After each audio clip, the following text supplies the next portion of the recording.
Alright, what's going on? Different but same location. We're back at school. I'm exhausted. I've been moving around all fucking day today. Didn't get to trade. As you guys know, I woke up at 6 a.m. this morning. It's 7 p.m. I've been moving all day. Drove 2 hours to New York City. Was in the city from 9 to 2 p.m. 9 a.m. to 2 p.m. at the stock exchange and talking with people, meeting with people.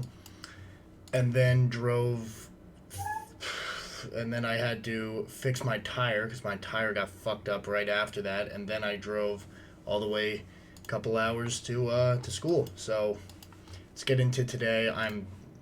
Fuck me, man. So obviously on the higher time frames here, coming into the open, what are we thinking? So overnight we respected this daily. Like I said, I'm pretty bullish for the whole week. That's why I took a long on what was it, Tuesday. Daily wise, nothing sticking out of me, no crazy S&Ts or anything like that. But 4 hour wise, we hit that below gap and we swept out some liquidity pre-market, right? And what did we do when we swept out the liquidity? Did we make an S&T? No, nothing very valuable.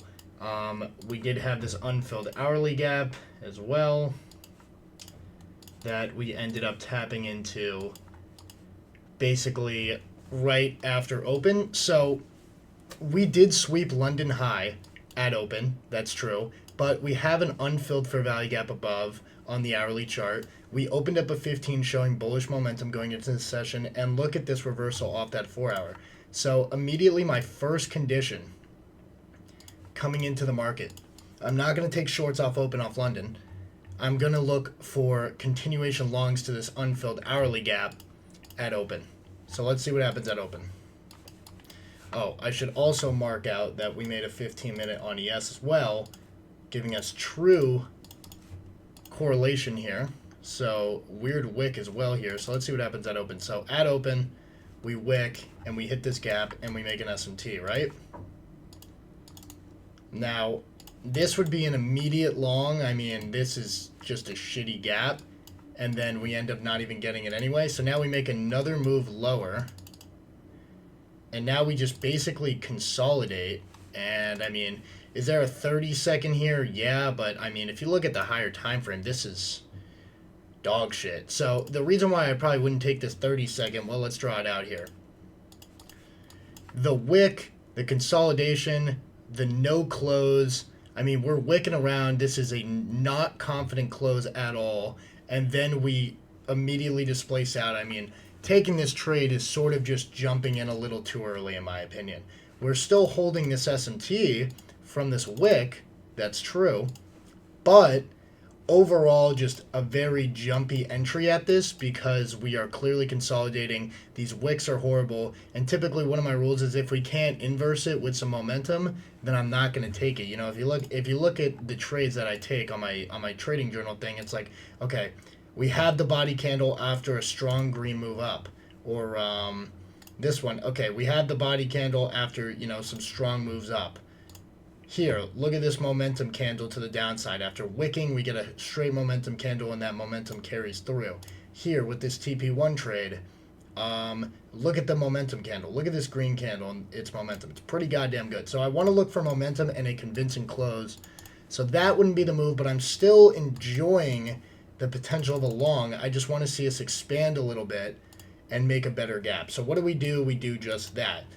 We continue to hold this SMT, funny enough. So we still have an internal SMT, and we finally make a move lower. And what do? Well, we sweep out some liquidity, and we finally get a momentum push back into this 15-minute that shows some clear, what's it called?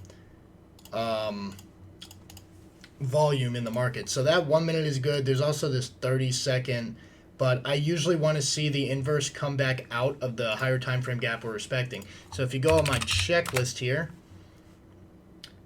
rejection out of a higher time frame PD array, yes, this is a 15-minute fair value gap, so we're getting that. We have an internal SMT with this low. As you can see, we never took it out on ES. We have the inversion.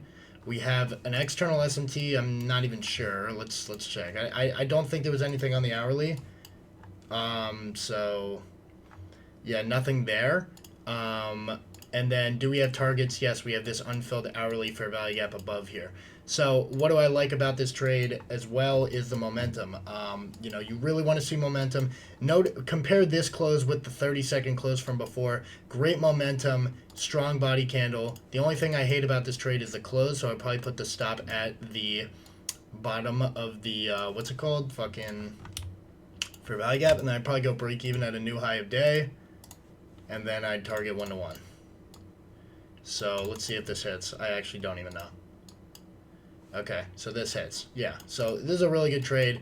If you want, you could also go TP1 here just because it's the next swing high, and then you could leave a runner for the unfilled hourly, which I'm not sure if that's going to hit on a day like today, but let's see.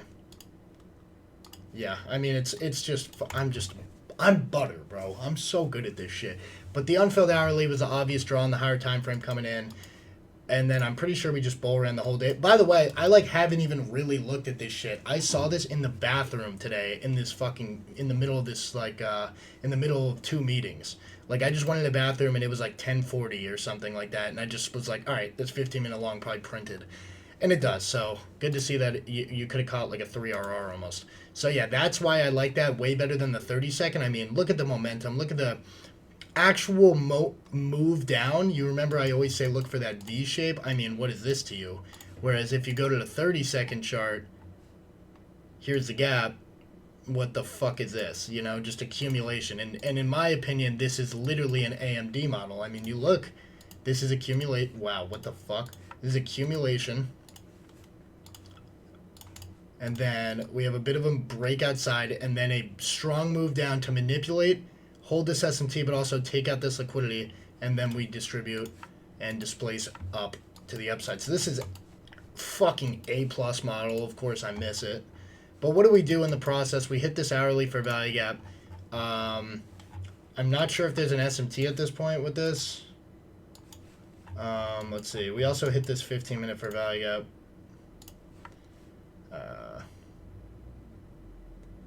No, I don't think there is an SMT. Yeah, so no SMT or anything, so I wouldn't really take a short out of this hourly just because, I mean, if you're bearish, sure, but, I mean, look at this fucking accumulation. This is not what you want to take. We also have so many 5 minutes below. So what would be a not too shabby trade? Well, one of our beautiful continuation models, like a 5-minute respect. If we could get a respect and an internal SMT, wow, this chop is fucking crazy. I probably wouldn't even take it. Let's see. Let's see if we respect this 5 and keep going. Yep, so we get this 5-minute respect in a nice little V shape in a 15-second. So this is not a bad trade. Let's see if there's an SMT. Let's go back to it.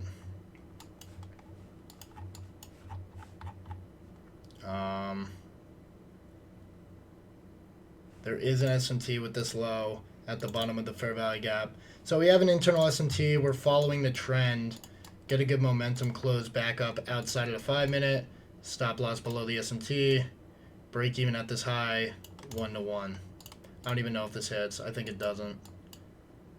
Let me see. Okay, it hit. So, or it would have been a break-even trade and then hit. So, yeah, not too shabby. Took out all this liquidity. I mean, stacked LRLR. Just a continuation model trade. But that opening long is definitely the best trade of the day. This long is pretty good as well for 1-to-1. You know, even 1.2, or if you just want to take it to there, or even, you know, take partials here and then go for that. But, you know, clearly some pretty choppy price action today. But that first trade is exactly what you want to see. Perfect continuation. That's why you always got to look at the higher time frame before market open. Get a bias, see what we're opening up, and if you see it on the higher time frame, I mean, for value gap respect, no reason why you shouldn't be catching that move. If you got caught in that first trade, the accumulation trade, just remember that's good analysis. You had the right idea on the trade. You were looking in the right direction. The only negative there is just you got to know when to see if momentum's on your side, and you got to remember that. Patience is everything in the market, and if you're not getting a good close, if you're getting wicks, if you're getting impatient, then, it's always best to just fade the setup. All right, catch you.